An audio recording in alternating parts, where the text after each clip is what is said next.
Bem-estar e movimento. Apresentação: Cássia Godoy.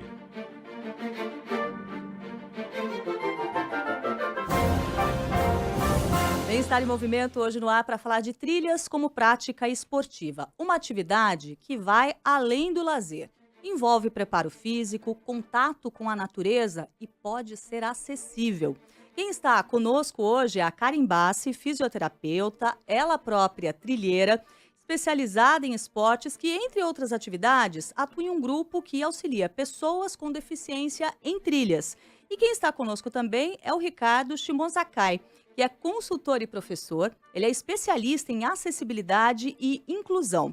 O Ricardo é usuário de cadeira de rodas, o que não impede de fazer trilhas e de trabalhar para que pessoas com deficiência possam fazer trilhas também. Então, eu já quero começar a perguntar para vocês dois, começando por você, Karen. As trilhas podem ser para todos? Com certeza. A gente sempre tem essa visão, né, de que o ambiente de trilhas, quanto mais agregador ele possa ser ali, é melhor, porque é uma experiência única e todos têm que viver essa experiência. Então é muito legal a gente estar abordando esse tema aqui.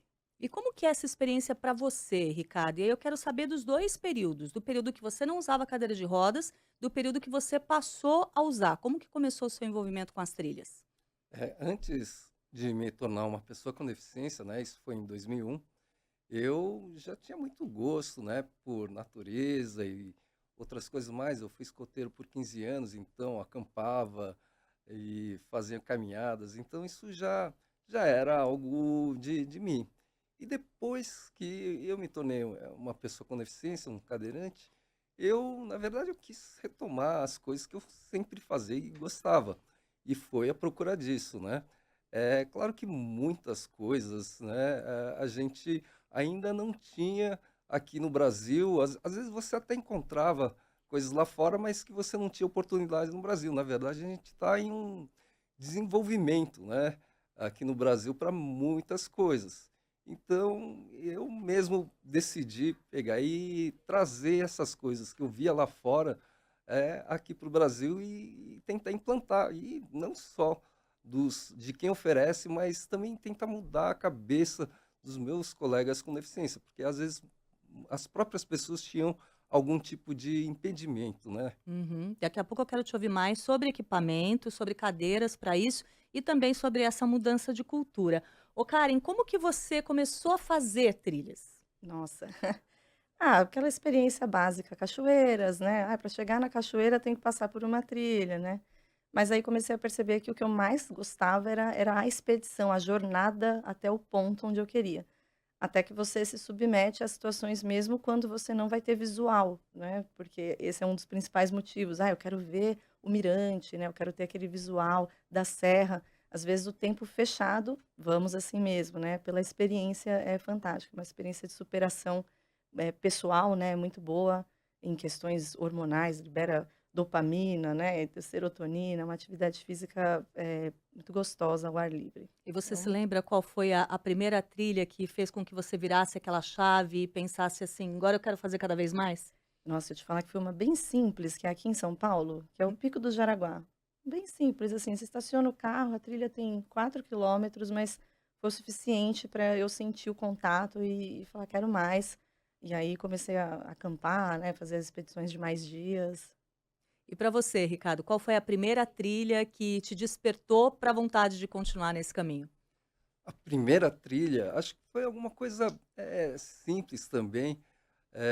Não lembro exatamente a primeira, mas já fui lá para Chapada dos Guimarães, e onde eu experimentei um equipamento, né, uma Uhum. cadeira de trilha, e lá no Panamá também.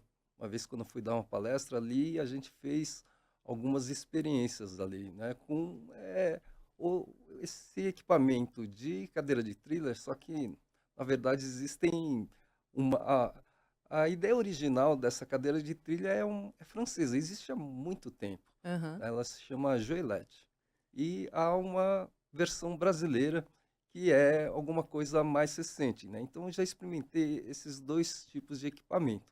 Quer dizer, são a mesma coisa, só que fabricados de forma com algumas características um pouquinho diferentes. E como que é, para a gente ter uma ideia da diferença desse tipo de cadeira para uma cadeira convencional de rodas? Vamos dizer que para as pessoas conseguirem entender, essa cadeira de trilha, ela é como uma cadeira de rodas, mas ela só tem uma roda no meio, embaixo. Daí elas têm hastes para frente e para trás, e aí você é conduzido, né? São uma pessoa na frente e outra atrás para te levarem. E aí a pessoa com deficiência, ela, vamos dizer que é um trilheiro passivo. Ele só vai sendo conduzido. E aí é uma coisa que você também acho que tem que mudar um pouquinho a sua cabeça, porque muitas coisas você não consegue fazer. Então, dependendo da dificuldade da trilha, eu nunca vou conseguir fazer isso sozinho. Então, eu vou ter que ir nesse modo passivo, né? Não seria aquilo que eu gostaria, que eu Uhum. mais gostaria, quando eu andava, por exemplo, que eu subia.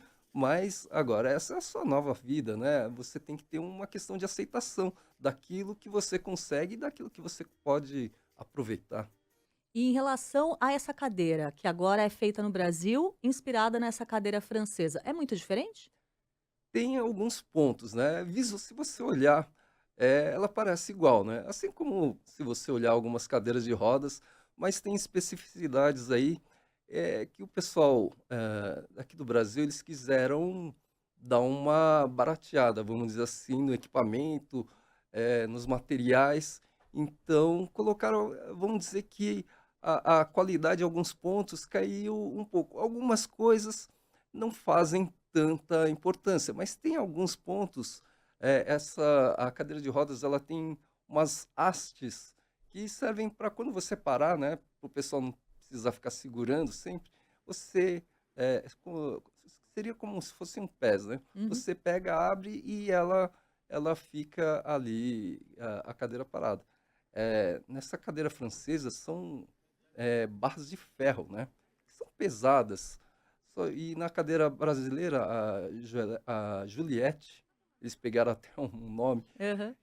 são varetas de alumínio, que são muito frágeis. Acho que na Chapada dos Guimarães, a gente foi estrear o equipamento.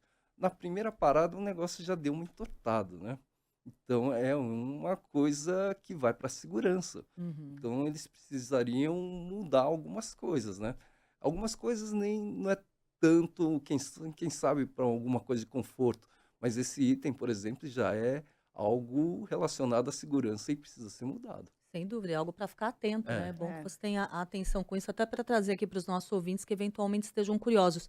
É uma coisa mais acessível? É muito caro? Assim, a gente não quer saber o preço exato, mas é uma coisa que pode entrar ali na realidade das pessoas com deficiência?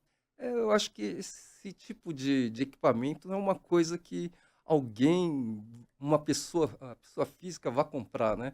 Porque é uma coisa que você vai usar muito Dá esporadicamente, para né? alugar isso? De Hã? repente dá para alugar? Não, mas o pessoal, né, esse é um casal, né, que Aham. trouxe essa ideia e começou a comercializar. Eles fazem, um trabalho aí para colocar nos parques Isso. nacionais. Então, Ah, muitos parques nacionais já já tem. Uhum, tem esse tipo. uhum. O Parque do Jaraguá, Chapada dos Guimarães, ali em Ilhabela. Eu até fui dar um treinamento para o pessoal. Então, acho que o que estaria precisando que eu falo, é da informação. Às vezes, quando você vai procurar, eh, por exemplo, a Chapada do Guimarães, você não encontra informação de que ali tem esse tipo de equipamento que você pode utilizar, como você pode utilizar. Então, né, acho que isso eu falo no geral. Muitas ofertas de acessibilidade, às vezes não são informadas, as pessoas não sabem e a coisa não é utilizada. Aí, por isso que a gente chamou você para vir aqui. Agora a gente já sabe. Eu, por exemplo, não tinha noção disso. É uma informação super importante que muitos parques nacionais já contam com esse equipamento para pessoas com deficiência que quiserem fazer as trilhas também poderem ter essa experiência. Agora, Karen, preparação de pessoas para fazer trilha. E aí a gente está falando do público em geral, pessoas com deficiência, pessoas sem deficiência. Como é essa preparação que eu sei que você faz também? Legal. Eu vou, antes de falar da preparação, complementar a fala do Aham. Ricardo, que foi muito, muito boa, assim, muito importante e relevante, né? Realmente a informação de que existe essa acessibilidade, ela tem que chegar mais, não só para a pessoa com deficiência, mas para treinar as pessoas, porque você precisa fazer uma capacitação para conduzir a cadeira, né. Uhum. Então também é importante que tenham essas pessoas, esses voluntários nos parques, para se cheguei ali, quero fazer uma trilha, então tem que ter alguém que consiga me conduzir, né, adentrar ali no ambiente da trilha com essa cadeira, com a Juliette, né. E aí o casal, né, que desenvolveu a cadeira, foi no intuito de não ser um custo do cadeirante, né, não tem que ser para ele esse custo, ele não tem que ter a cadeira para Uhum. vivenciar. O ideal seria que o próprio parque, disponibilizasse, né, porque, isso é acessibilidade, né, é o disponibilizar o acesso a quem quiser acessar aquele ambiente. Então, só complementando a fala. Sobre a preparação, né, bom, preparação a gente sempre vai olhar para aquele olhar, assim, né, de sofrer menos, porque o ambiente de trilha, ele demanda, né, fisicamente de você, para subidas, descidas. Então, se você puder ter alguma atividade complementar, né, que seja um funcional, que seja uma musculação, né, porque ele vai além de andar, né. Então a gente está falando de uma preparação geral, eu estou caminhando, mas eu estou caminhando com inclinações, às vezes eu carrego um peso, né, nas minhas costas, pode ser de alimentação, pode ser roupa, pode ser barraca, enfim, depende da expedição.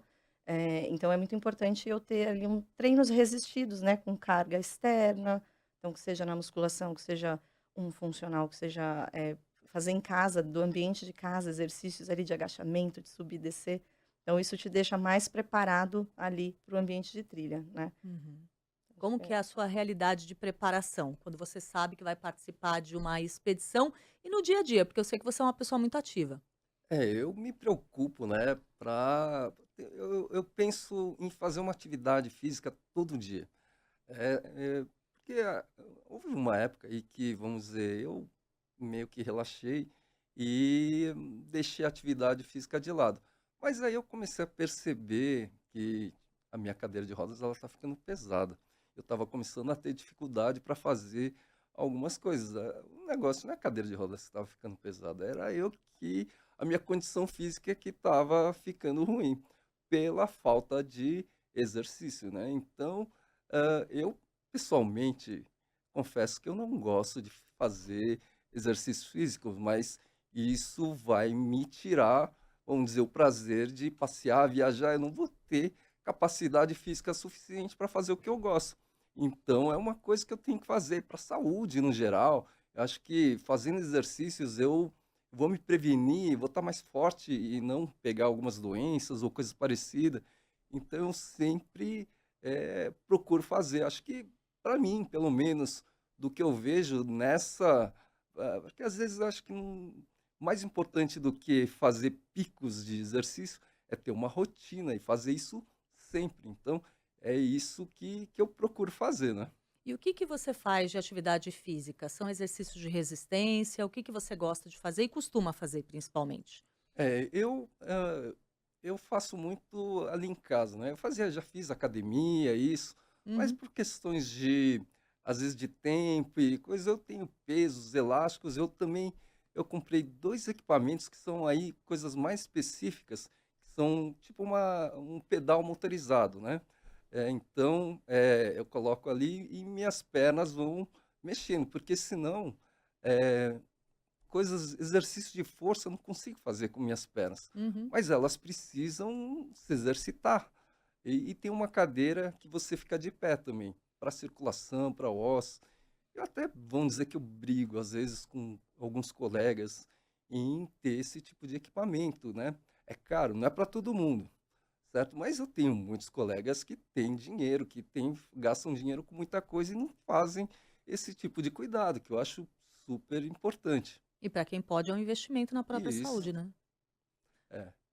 Daí eh, esses exercícios, né, então força muscular, caminhada, então alguma coisa de resistência, então sempre às vezes eu considero, vamos dizer, algumas atividades de trabalho ou de lazer que eu vá caminhar e fazer muita força, já considero um exercício. Sim. Mas às vezes quando eu tenho ficá-la em casa, por questões de trabalho também, eu sempre procuro fazer alguma coisa. Eu, vamos dizer, nunca fico um dia totalmente ocioso sem algum tipo de esforço físico, né? Muito legal. Karen, normalmente, quando uma pessoa te procura e fala: olha, eu quero começar um treinamento com vistas a fazer trilhas, não tenho hábito ainda e quero começar, quais são os primeiros passos? Primeiro passo é a gente pensando no cenário geral. Aham. Primeiro passo, vai lá, coloca um tênis e vai fazer alguma trilha simples, e aí me conta qual foi a sua maior dificuldade. O que é uma trilha simples, em termos de distância, de tempo de duração? Isso. Seria todos eles juntos, né, a quilometragem menor, então um nível de elevação menor, então se eu não tiver tanta subida também não vai ser tão cansativo, né, e que ela dure menos, né, então no início ali até 1 hora já é muito tempo que a pessoa vai passar num ambiente de natureza, né. Tem algumas pessoas que não gostam, né, eu falo brincando que é o bichinho ou ele morde ou ele assusta, né, então por isso não comece com tanto tempo, né. "Ah, eu vou fazer uma trilha de 6 horas", talvez você não vai gostar muito ali, né, dessa experiência. Então comece com algo menor, e aí gostou, né, de fato gostei, e aí começa a pesquisar locais de distância maior, talvez com elevação, né. Alguns lugares a gente tem que no pico tem livros para você assinar, que é para registrar tua conquista, né, chegando ali. Inclusive com acessibilidade a gente também consegue levar, PCD no cume, né, de Uhum. algumas montanhas, eles têm a experiência de assinar o livro, então isso é muito bacana. Então E só comece. E para as pessoas com deficiência, quando elas te procuram, como é esse treinamento, esse processo de introduzir essas pessoas nesse universo das trilhas? Depende da deficiência, né, que foi o que a gente conversou, antes a gente estava comentando, o Ricardo mencionou, é um trilheiro passivo, exatamente, né, se a pessoa está naquela condição da cadeira, na Juliette, no caso, que é o que a gente chama aqui, ela não vai participar ativamente da trilha, porém, a gente tem algumas outras deficiências em que o próprio praticante faz a trilha, né, então se ele tem uma amputação, mas utiliza ali acessórios, né, muletas, deficiência visual, né, e aí tem algum colega ao lado, né, um guia próprio para ele, só para ir orientando o que pode estar na frente, enfim. Então depende da deficiência, a pessoa vai fazer isso, sozinha e o preparo dela físico vai ter que ser mesmo, né, firme ali para participar. A pessoa ali na cadeira, né, na condição da cadeira, acredito que a parte de preparo, o Ricardo pode me corrigir, mas vai ser, na participação para conseguir se manter estável, né, no momento em que a cadeira inclina muito, quanto mais força ali no braço tiver, melhor, né, até para se segurar no tronco, né, na falta de ativação do tronco também, né. Então acredito que depende da deficiência, mas a preparação é para todos também. Como foi quando você começou a fazer as trilhas com cadeira de rodas, Ricardo? É, as trilhas também têm a dificuldade, porque tem trilhas que, na verdade, você consegue ir, eu consigo ir com a minha própria cadeira, eu não preciso, porque a dificuldade, vamos dizer, não é tão exagerada assim, e eu consigo ir empurrando minha cadeira. Ou às vezes eu vou precisar de alguma ajuda, mas não preciso de uma cadeira especial. E às vezes a gente, quando se vai para a natureza também, você pode encontrar muita coisa, como a árvore caída no meio da trilha, e daí, quem sabe, você vai precisar de alguma ajuda, né. Mas, uma vez, acho que agora relembrando, né, uma das primeiras trilhas foi aqui para a Serra da Mantiqueira, aqui em São Paulo. A gente foi até, não só eu, com outro cadeirante e mais uma cega ali, uma cega, também fazendo a trilha. A gente conseguiu uma equipe de apoio e tudo mais, fomos lá para Pedra Grande. Eu me lembro de uma coisa curiosa, porque a gente estava, na volta, Hum. tentando ver o caminho, a gente não estava exatamente perdido, mas estava um pouquinho na dúvida. A cega, ela falou: "O caminho é para lá", porque na vinda eu escutei o barulho da cachoeira, da água correndo, e eu estou vindo daqui. Então ela, vamos dizer assim, a gente com a visão, a gente não estava um pouquinho perdido, e a cega conseguiu dar uma direção. Então, às vezes as pessoas com deficiência têm os seus o as suas capacidades que a gente às vezes nem espera, né? Exatamente, né? Consegue ali fazer uso de alguns sentidos que muitas Sim. vezes nós que enxergamos acabamos negligenciando, nem lembrando de usar, nem colocando em ação dessa maneira. Qual que foi a sua trilha preferida? Minha trilha preferida, eu, não sei porque, acho que isso daí não a trilha em si, assim como eu falo de viagens, às vezes não depende só do lugar. Às Aham. vezes a interação com as pessoas, dependendo uma trilha que começa a chover no meio do caminho, quem sabe não vai ser tão legal como aquela que você fez. Ah, então eu vou reformular. Qual foi a sua melhor experiência, considerando tudo?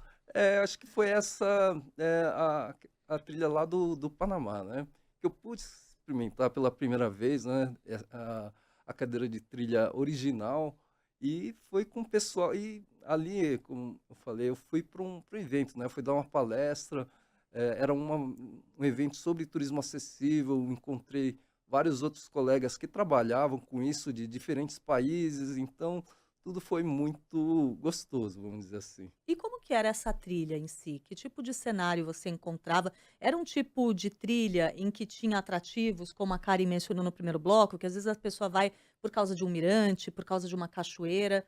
Como que era? Não, nem tanto, era meio que no meio do mato, assim, descidas, subidas, Aham. o que tinha mais para ver ali era a vegetação, às vezes alguns animais, escutar alguns animais e ver, mas não tinha exatamente uma vista, a gente não chegou em algum destino, até porque era vamos dizer, um passeio que foi feito ali para o pessoal que estava participando do evento, não era para caminhar longas horas e tudo mais.